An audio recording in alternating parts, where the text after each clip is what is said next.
Good morning दोस्तों। आज मेरा हम्पी जर्नी का 5th डे है। आज मैं हम्पी के सारे मेन टूरिस्ट प्लेसेस को एक्सप्लोर करने वाला हूँ, इसलिए तो इतना जल्दी उठ के आया हूँ। अब टाइम सुबह का 6:30 बजे है। हम्पी के स्टोन चैरियट को डायरेक्ट हमारा कार नहीं जाती है। रोड है लेकिन पोल्यूशन होता है सोच के इसे बंद किए हैं, इसलिए कार को हमें वहाँ साइड पर खड़ा करके 1 किलोमीटर चलते जाना पड़ता है। अब मैं चलते ही उधर जा रहा हूँ। आज हम्पी के सारे मेन टूरिस्ट प्लेसेस को आज एक्सप्लोर करने वाला हूँ और आपको भी दिखाऊंगा। Come with me. उधर सामने आपको एक मंदिर दिख रहा है ना, वो है विजय विठला टेम्पल। उसके आगे ही स्टोन चैरियट है।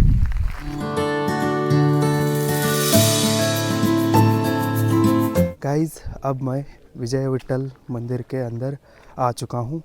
हमारा वर्ल्ड फेमस स्टोन चैरियट इधर ही है। यही है हम्पी का वर्ल्ड फेमस स्टोन चैरियट। इस पत्थर के रथ को 2 हाथियाँ खींच के लेके जा रही है। अंदर में भी गरुड़ का मूर्ति होगा और इसके इस साइड में एक मंदिर है, लेकिन इसके अंदर अब रेनोवेशन का काम चल रहा है, इसलिए एंट्री इज़ नॉट अलाउड। और एक तरफ है सभा मंडप और इस तरफ भी एक मंडप है। और यहाँ इस मंदिर के खम्भ पर म्यूजिकल पिलर्स है।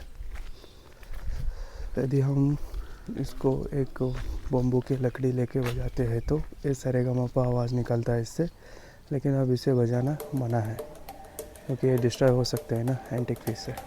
यदि आप उसका म्यूज़िक सुनना चाहते हैं तो इधर एक स्कैनर को दिया हुआ है, इसको स्कैन करके सुन सकते हैं।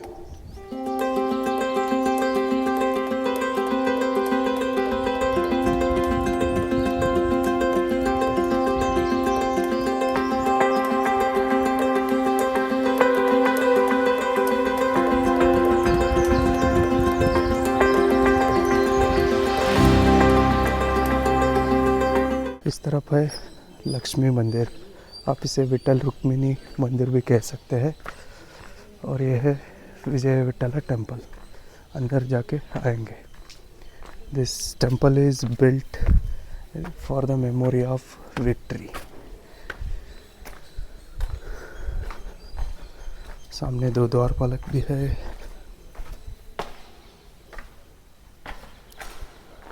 अंदर एक भव्य सभा मंडप है। इधर रेनोवेशन का काम चल रहा है।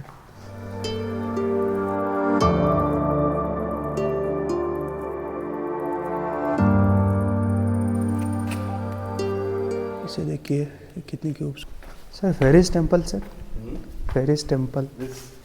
This But no image. Image Must have Okay. removed. From there you can see sitting, the king may be sitting on the rath. हाँ, You can see.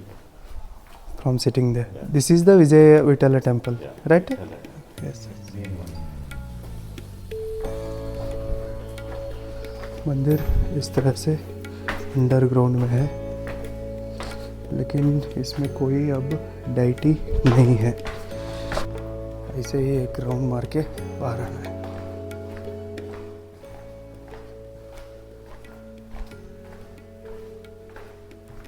बहुत बड़ा मंदिर है और ऐसा कहा जाता है कि राजा यहाँ ही बैठ के अपना दरबार चलाते थे। इस तरह से एक राउंड प्रदक्षिण डाल के इसमें बाहर आना है। अब मंदिर के गर्भगृह में कोई भी मूर्ति नहीं है। उधर गेट बंद है, इसलिए जैसे आए थे ना वैसे ही रिटर्न जाना है। अब हम हम्पी के विजय विठल देवस्थान के सामने स्थित वर्ल्ड फेमस स्टोन चैरियट को देख चुके हैं। नेक्स्ट लोकेशन को जाएंगे। गाइस, मैं अभी विजय विठला टेम्पल में स्टोन चैरियट को देख के बाहर आया हूँ इस महाद्वार से। इस स्टोन चैरियट के नज़दीक में ही आपको देखने के लिए और भी 2-3 छोटे छोटे प्लेसेस मिलते हैं। अब मैं उधर ही चलते जा रहा हूँ। इधर तो बहुत चलना पड़ता है। इधर से आप ऐसे ही चलते अच्युतरायपुर को जा सकते हैं, हम्पी के विरूपाक्ष मंदिर को जा सकते हैं और तुंगभद्रा रिवर को भी जा सकते हैं ऐसे ही चलते। यहाँ एक और इंटरेस्टिंग प्लेस है, उसको अब मैं दिखाने वाला हूँ। दोस्तों ये है किंग्स बैलेंस। स्पेशल ओकेज़न पर इसमें राजा को बिठा के उसका वेट कैलकुलेट करते थे और उसकी मात्रा में दान को करते थे। इसको राजा का तुलाभार कहते हैं, किंग्स बैलेंस।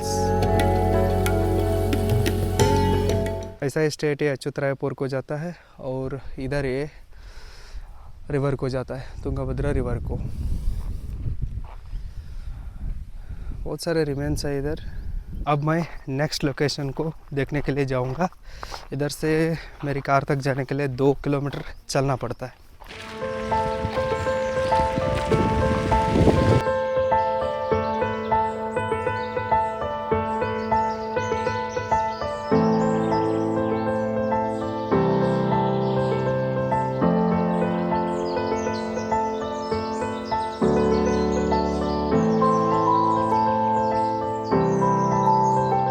हमें फुल डे घूमना है क्योंकि बहुत सारे लोकेशंस को देखना है, इसलिए चार्जड अप होने के लिए मैं इधर नाश्ता करने के लिए रुका हूँ। नाश्ता करके ही आगे बढ़ूँगा। होटल इस तरह से है, आप देख सकते हैं।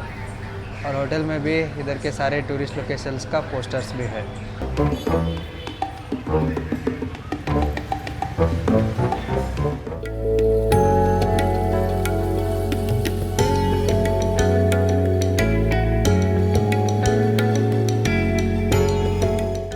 अब मैं कमल महल को देखने के लिए जा रहा हूँ।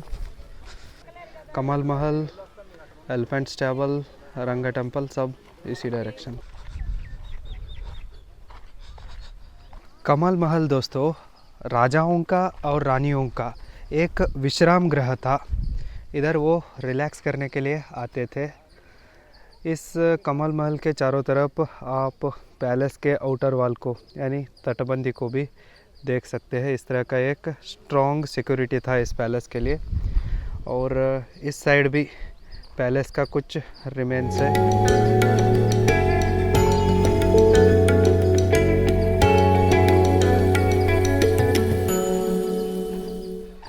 और इस तरफ है कमल महल। इस कमल महल को लोटस महल भी कहते हैं और चित्रांगिनी पैलेस भी कहते हैं। ज़्यादातर इस कमल महल पैलेस में रानियाँ रहती थी। जब राजा युद्ध को जाता था, किसी और जगह को जाता था ना, तब मैक्सिमम यहाँ रानियाँ ही रहती थी। ये रानियों का ही पैलेस है। हम्पी में मुझे दिखाई देने वाला one and only Indo Islamic structure एक कमल महल ही है। और इस कमल महल को आराम से अंदर हवा आना चाहिए, वेंटिलेशन के लिए इस स्ट्रक्चर में बनाया गया है। बहुत ही बड़ा स्पेसियस जगह है दोस्तों ये। बहुत सारे वॉच टावर भी है इधर, आप देख सकते हैं। इस तरह के राजा रानियाँ और उनके सखियों को रहने के लिए और उनको नहाने के लिए इधर स्विमिंग पूल्स सब थे। ये महल को जला दिया गया था आफ्टर द वार और सिर्फ ये अवशेष बचा है। कंप्लीट महल नहीं है, ओनली रिमेन्स आर रिमेन्ड। देखो ना कैसा है ये।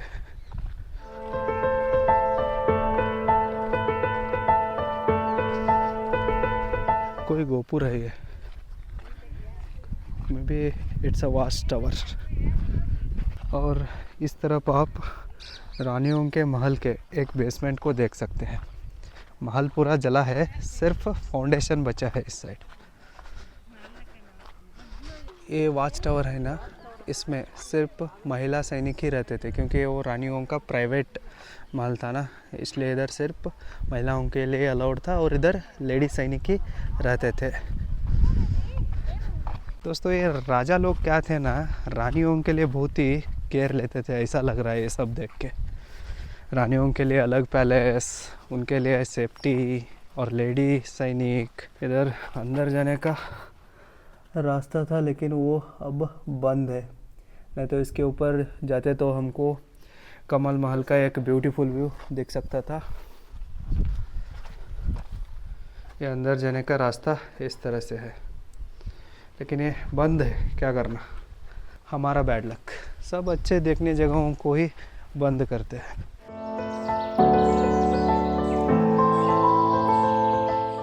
दोस्तों, इस कमल महल के ऊपर छोटे छोटे टैंक्स बना के उसके अंदर पानी रखते थे और थोड़ा थोड़ा पानी एसी की तरह छोड़ते थे। एक तरह से ये राजा रानी के लिए एसी का रूम था, क्योंकि वे अपने प्राइवेट टाइम को यानी इधर रोमांस करने के लिए ज़्यादातर आते थे, इसलिए ये एक एसी वेंटिलेटेड रूम है। कमल महल के पीछे आपको एलिफेंट स्टैबल भी देखने को मिलता है। यहाँ शाही हाथियों को रखते थे। अब मैं उसे ही देखने के लिए जा रहा हूँ।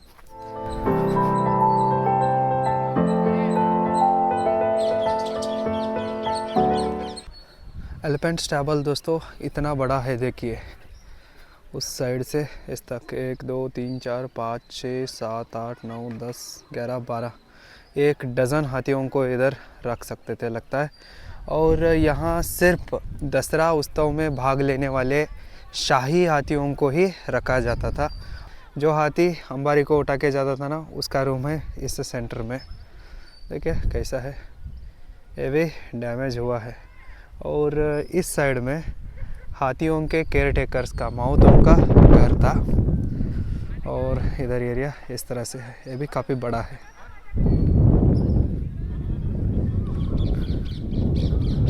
अंदर जाके देखूंगा इसमें क्या क्या है। और भी एलिफेंट स्टैबल अंदर से इतना बड़ा है, देखिए दोस्तों, एक रूम इतना बड़ा है। हाथी इतना बड़ा रहता है तो बड़ा रूम तो चाहिए ना।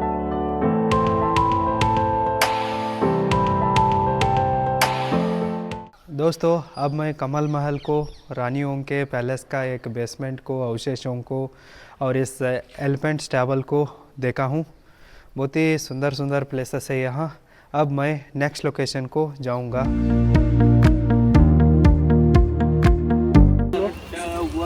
वो लो उसके आगे का।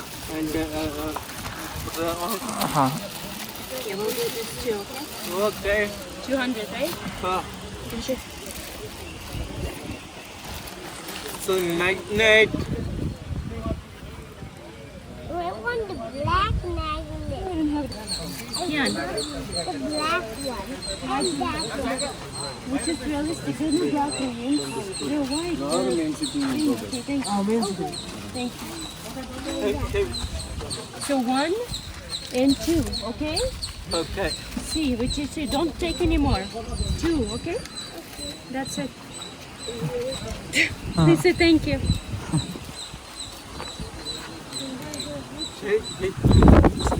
As a magnet book. दोस्तों, कमल महल के पार्किंग जगह के सामने ही आपको एक छोटा सा म्यूज़ियम भी दिखता है और उधर बुक स्टोर भी है। आपको 50% डिस्काउंट में बुक्स और पेंटिंग्स यहाँ मिलते हैं। यदि आपको खरीदने की मन है तो आप इसे खरीद सकते हैं।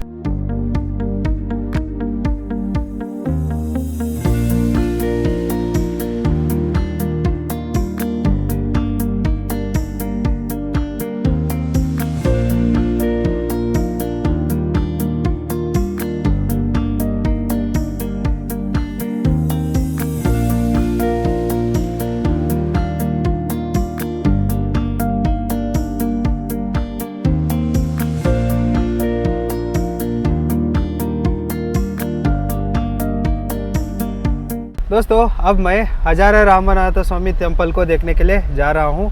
टेम्पल का आगे ही पार्किंग है, पार्किंग में लगाएंगे और जाएंगे। हम्पी का खास बात क्या है कि इधर पार्किंग के लिए किधर भी पैसा नहीं लेते हैं, किधर भी लगाओ और जाओ, फोकट में काम हो जाता है। हम्पी ही इतना बड़ी है कि उनको भी मेंटेन नहीं हो रहा है।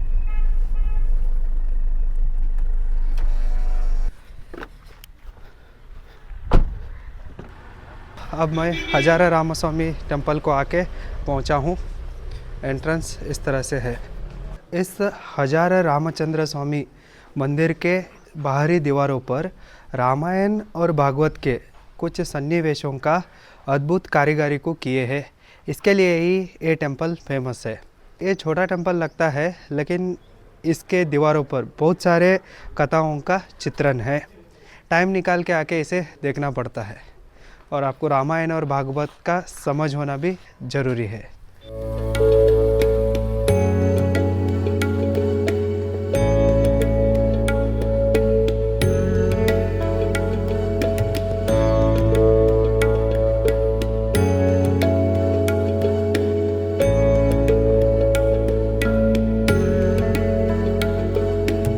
अब मैं यहाँ से महानवमी दिब्बा को देखने के लिए जा रहा हूँ।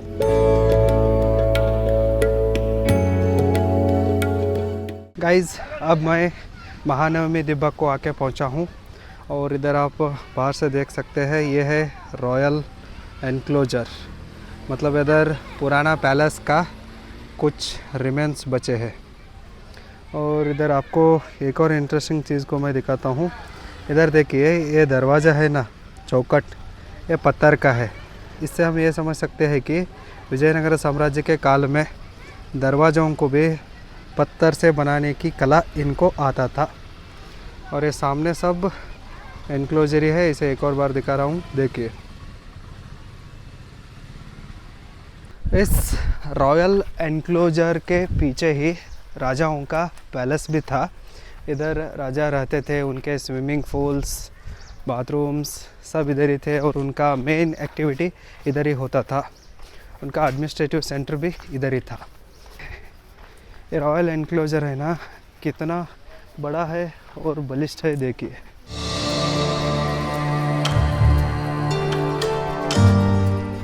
इस साइड आपको बड़ा एक इस तरह का कंस्ट्रक्शन दिख रहा है ना, बिल्डिंग की तरह। यही है महानवमी दिब्बा। दशहरा के समय पर राजा गोल्डन सिंहासन पर इसके ऊपर बैठकर दशहरा प्रोग्राम्स को देखते थे और सैनिकों के तालीमों को देखते थे। नवरात्रि दशहरा फेस्टिवल के लिए ये फेमस था। इसके ऊपर जाके देखेंगे कैसा दिखता है। दूर से देखा तो ये कुछ भी नहीं लगता, कुछ सिली लगता है, लेकिन नज़दीक आके देखा तो ही इसका एग्जैक्ट स्ट्रक्चर समझ में आता है और ये क्या है समझ में आता है।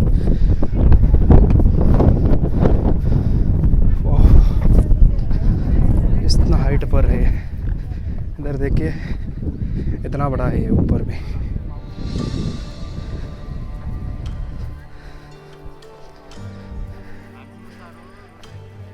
इधर से आपको पूरा एरिया दिखता है, मतलब आपको दूर दूर तक।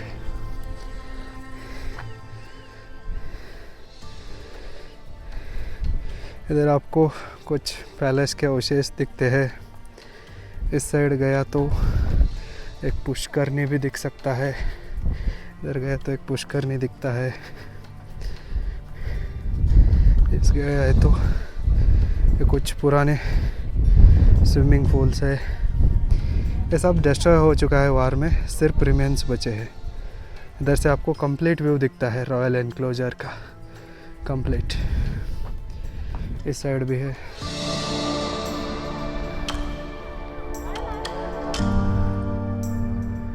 अभी एक इंटरेस्टिंग जगह ही है। इधर और क्या है देखेंगे। कुछ लोग यहाँ से नीचे जा रहे हैं, हम भी जाके देखेंगे।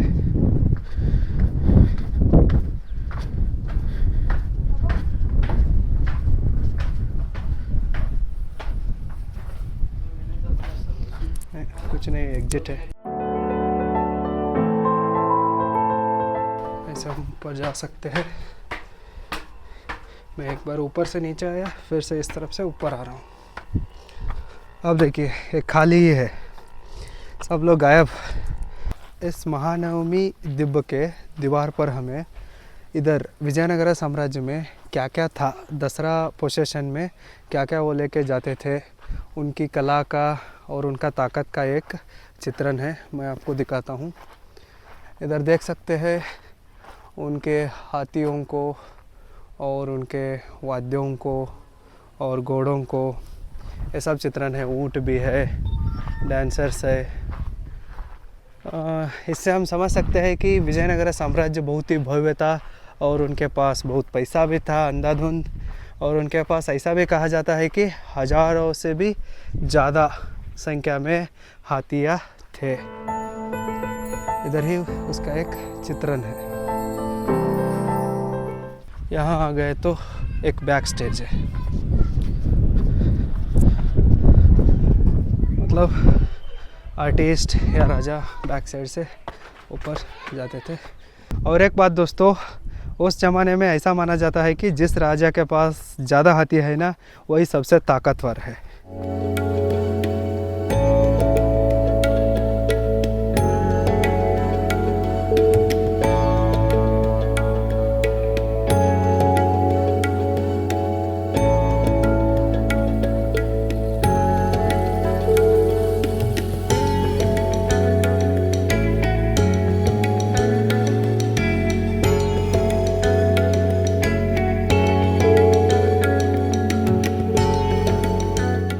आगे उधर एक खूबसूरत पुष्करनी है, उसे भी देख के आएंगे।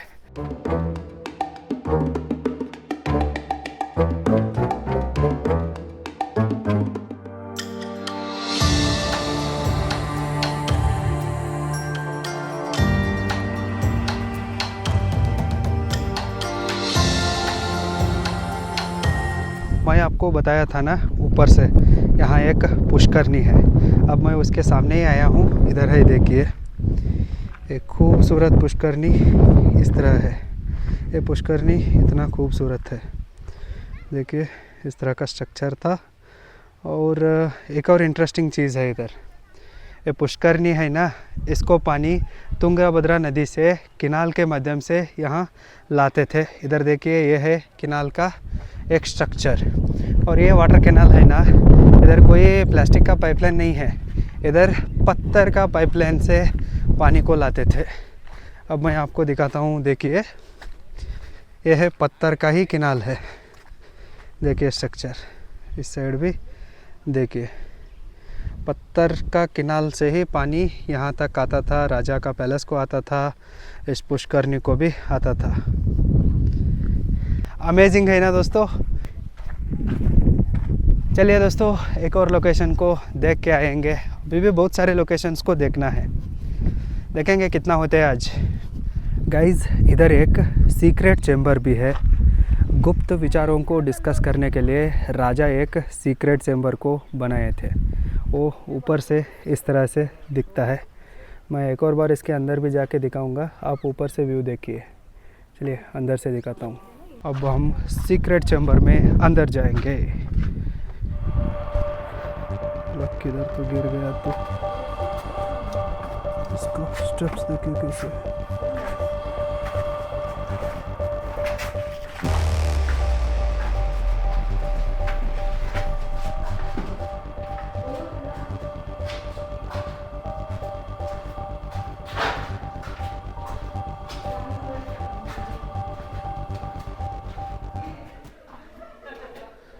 ये सीक्रेट टनल अंदर ऐसा है। इस सीक्रेट टनल में राजा मंत्री के साथ नहीं तो किसी और के साथ गुप्त समालोचन करते थे। इधर कंप्लीट अंधेरा ही अंधेरा है।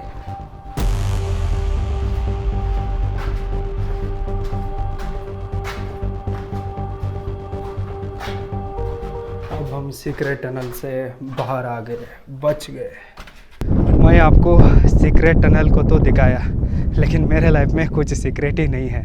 मैं किधर जा रहा हूँ, क्या कर रहा हूँ, क्या देख रहा हूँ, आपको सब कुछ बता रहा हूँ। दोस्तों, आपको आगे एक स्ट्रक्चर दिख रहा है ना, ये है क्वींस बाथरूम, रानियों का स्नान गृह। उसे हम देखने के लिए जा रहे हैं।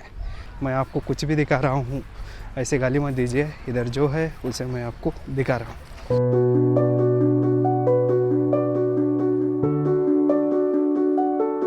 ये रानियों का स्नान गृह है ना, ये भी किसी पैलेस से कम नहीं है। ये भी एक तरह से पैलेस की तरह ही लगता है। देखिए कैसा है स्ट्रक्चर इसका। इस साइड कैसा है देखिए, उधर भी है कहीं, इस साइड भी है और इस साइड भी है। ये भी पैलेस तरह ही है।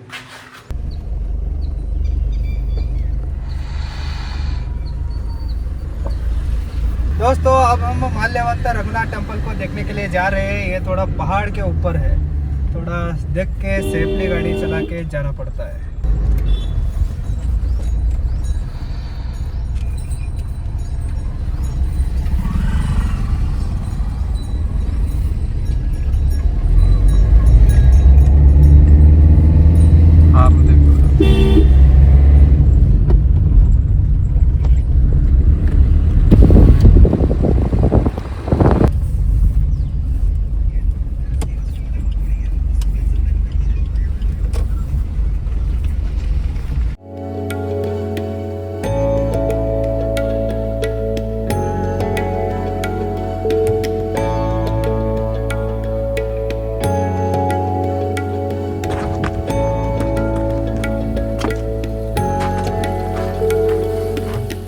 अब मैं माल्यवंता पर्वत के ऊपर खड़ा हूँ। इस पर्वत के ऊपर ही माल्यवंता रघुनाथ मंदिर है। इस मंदिर का विशेषता ये है कि इधर 12 महीने कंटिन्यूसली नॉन स्टॉप रामायण का पारायण करते हैं। और ऐसा एक बिलीव भी है कि रामायण के वनवास काल में प्रभु श्री राम और उनके भाई लक्ष्मण बारिश के सीज़न में यहाँ रुके थे, ऐसा एक बिलीफ है। इसलिए मंदिर को थोड़ा इम्पोर्टेंस ज़्यादा है। यदि आप मातंग पर्वत को जाके उधर ट्रैकिंग करना पड़ता है, आप नहीं कर सकते हैं तो ट्रैकिंग और उधर नहीं जा सकते हैं तो इधर आप अपने कार को लेके आ सकते हैं। इस पर्वत के ऊपर आने के लिए कार है और यहाँ से आपको हम्पी का एक व्यू देखने को मिलता है। मैं आपको दिखा रहा है, देखिए इस तरह का व्यू है।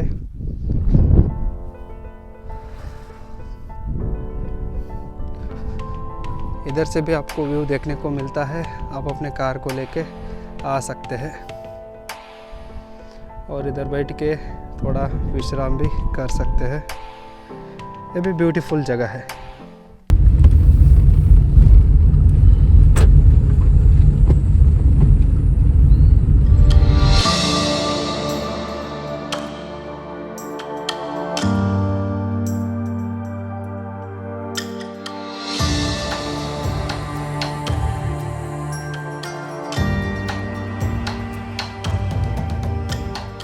अब मैं आपको एक अंडरग्राउंड शिवा टेम्पल को दिखाऊंगा।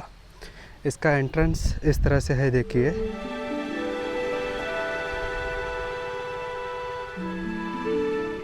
इस टेम्पल को प्रसन्न विरूपाक्ष टेम्पल कहते हैं। इस अंडरग्राउंड शिवा टेम्पल का एक विशेषता ये है कि ये मंदिर कंप्लीट पानी में है। ये मंदिर ऑलमोस्ट पानी में है। इधर आप देख सकते हैं गर्भगृह के सभा मंडप में और सराउंडिंग में भी इतना पानी है। और उधर देखिए गर्भगृह में भी पानी है और नंदी ऑलमोस्ट ऑल पानी में ही है। ये underground Shiva temple under water में ही है। मैं आपको जो भी लोकेशंस को दिखा रहा हूँ ना, वो सब आपको अमेजिंग लग रहे हैं तो इस वीडियो को लाइक कीजिए, मेरे चैनल को सब्सक्राइब कीजिए और सपोर्ट भी कीजिए, कमेंट भी कीजिए, ताकि मैं आपको ऐसे ही अमेजिंग प्लेसेस को ऐसे ही दिखाता रहूं। और मैं मेरे लाइफ में स्ट्रगल कर रहा हूं। यदि आप मुझे सपोर्ट करते हैं तो मुझे भी आगे बढ़ने में मदद होता है। देखिए पानी है अंदर। आप बाहर से दूर से प्रदक्षिण कर सकते हैं लेकिन मंदिर के अंदर नहीं जा सकते हैं। ये मंदिर है ना, रिसेंटली एक्सकेवेशन में मिला है ASI को। इधर आप देख सकते हैं, इधर भी मंदिर के अंदर पानी है। इतना पानी है अंदर भी। यह मंदिर सुंदर है और शांत जगह पर ही स्थित है, लेकिन अंदर गर्भगृह में जाने के लिए नहीं आता। प्रसन्न विरूपाक्ष मंदिर, जैसा नाम है ना वैसा ही है। शिवा अंदर जाके बैठ गया है पानी में। किसी का भी डिस्टर्बेंस चाहिए मुझे, कोई भी आओ मत। पता है मुझे इंसान का औकात, सब दूर रहो मुझसे इंसान सब, इसलिए ऐसा बैठा है वो। मस्त है मंदिर।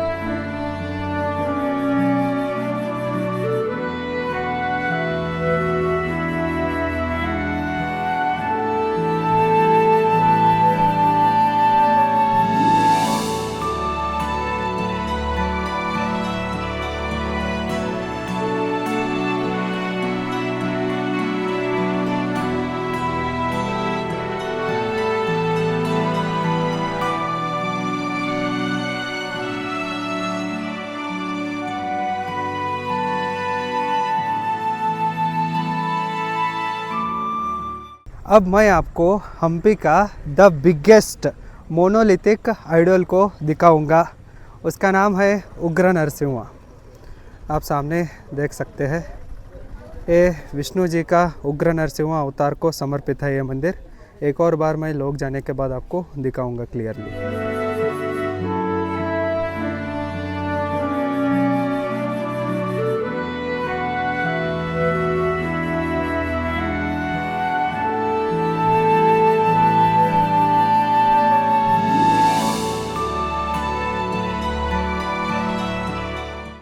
उग्र नरसिंहा मंदिर के साइड में ही आपको बड़वी शिवलिंग का मंदिर दिखता है।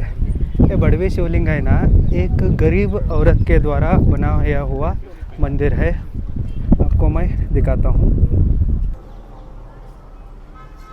इधर देखिए अंदर कितना बड़ा शिवलिंग है। इसको ही बड़वी शिवलिंग कहते हैं। एक गरीब लड़की इतना बड़ा शिवलिंग के साथ एक मंदिर को बना सकती है, तो आप सोचिए। Thank you so much. Have a happy journey.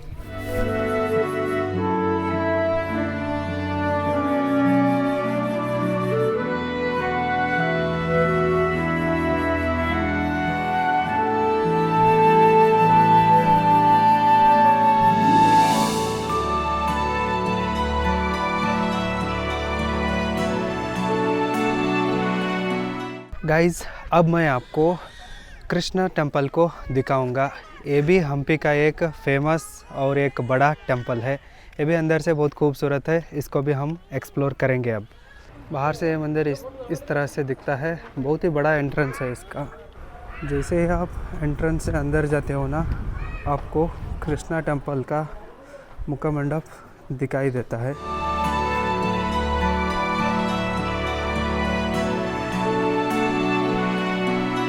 इस तरह से है। इधर से ब्यूटीफुल व्यू दिखता है अंदर।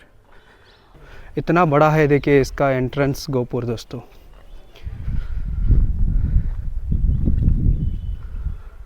ओके, इधर देखिए इस गोपुर के ऊपर आप कुछ ब्यूटीफुल कार्विंग्स को देख सकते हैं। कैसे है ये सब।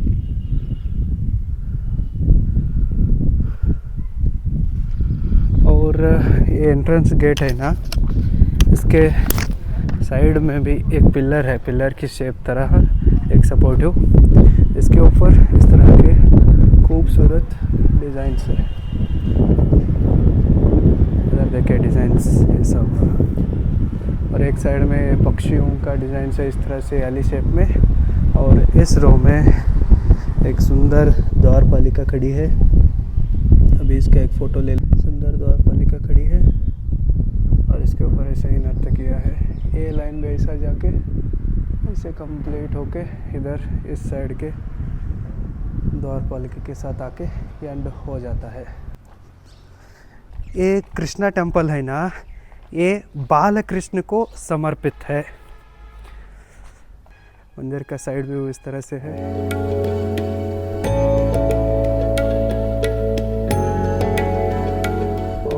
मंदिर के अंदर मूर्ति नहीं है, उसे म्यूजियम में रखा गया है।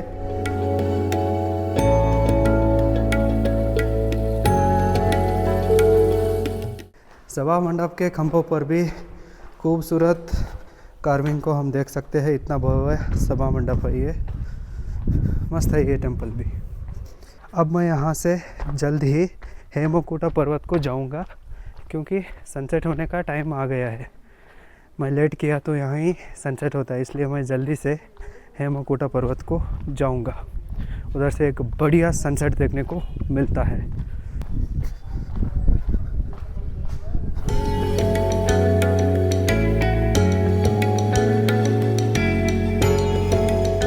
ये हेमकूटा पर्वत को जाने का एक गेट है।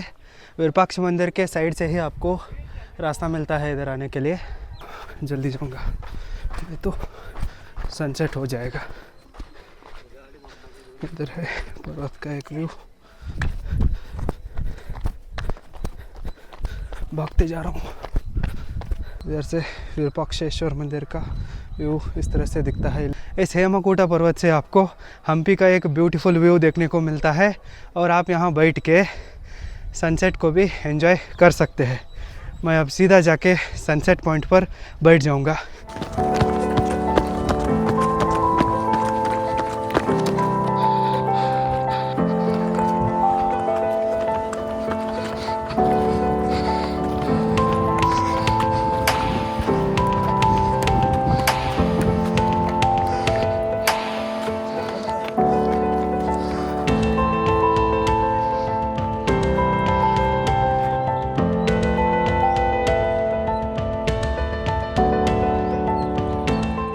सनसेट होने के लिए अभी भी 15-20 मिनट का टाइम है। तब तक मैं आपको यहाँ के 2 और मंदिर को दिखाऊंगा।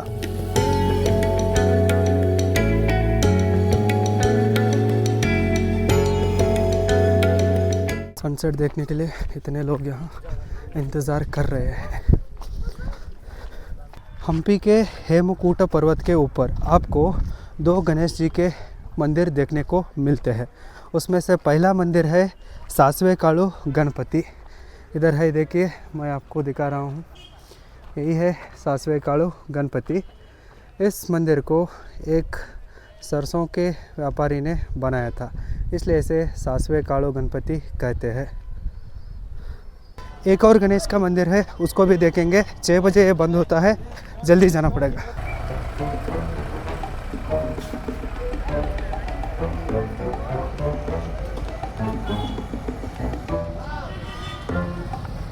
दूसरा गणेश मंदिर है कडले कालू गणपति मंदिर।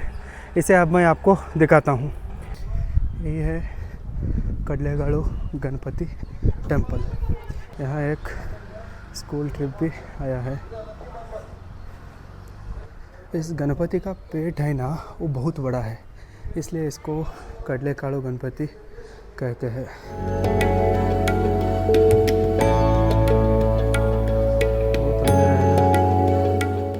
इधर मैं मेरा हम्पी के 5th डे के ट्रैवल जर्नी को एंड कर रहा हूँ। यहाँ मैं और भी 2 दिन हूँ। आगे मुझे और कोई लोकेशन मिला तो मैं आपके साथ शेयर करूँगा। Thank you so much. Like to this video, subscribe to my channel and keep in touch. See you tomorrow. Bye bye.